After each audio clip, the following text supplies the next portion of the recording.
Hello, Yiladim. It is Torah story time. It's Monday. I'm going to read this book for you for our Torah stories today.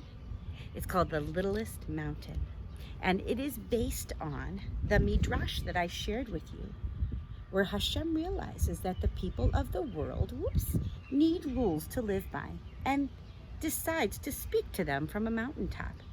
Beautiful Mount Carmel, tall Mount Hermon, and majestic Mount Tabor all compete for the honor of being the chosen mountain. But little Har Sinai is silent. Which mountain will Hashem choose? And I bet you guys know the answer already. But let's read the story together. Long, long ago, Hashem called all the mountains together. My friends, Hashem said, since time began, you have watched over the world with me. Some people have been kind and generous with one another, while others have been hateful and cruel. My people cannot seem to live together. The mountains agreed. But what did Hashem want from them? People have always looked up to the heavens, Hashem continued. So I will speak to them from a mountaintop. I will give them laws to follow so that the world will finally know peace. The mountains cheered at this high honor. They joined in a great circle and danced. Then Hashem asked quietly, which mountain should I choose? Instantly the dance ended. The mountains broke apart, pushing and shoving. They turned this way and that, trying to impress Hashem. Of course Hashem will choose me, bragged the beautiful Mount Carmel. My seaside slopes are lush and green.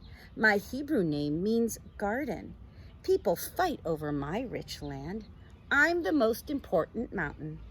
The other mountain mumbled in protest, except for little Har Sinai. Its slopes were far too rocky for anyone to want. No, Hashem will choose me, boasted Har Hermon. I am broad and strong. I have 3 peaks. People marvel at my rushing streams and snow-capped summits. In my caves, they build temples to the sun and moon. I'm their favorite mountain.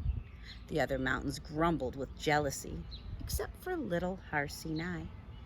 Its face was far too plain to be anyone's favorite.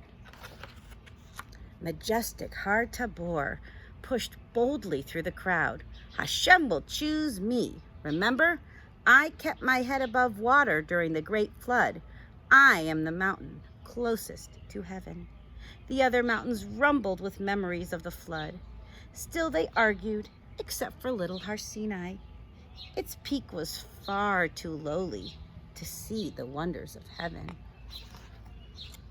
Some other mountains joined in the boasting. Valuable rocks are mine from my land, Har Ebal crowed. My hills are home to the fiercest battles, Har Hamoriah blustered. My meadows are filled with heavenly flowers, Har Gilboa gloated. Each mountain stepped forward to praise itself, sure it deserved the honor of being chosen. Only Har Sinai stood back. And what about you, little Sinai? Said Hashem. Have you nothing to say? No, Hashem, said Sinai. Unlike the others, I'm not a great mountain in any way. Whichever mountain you choose will be the best.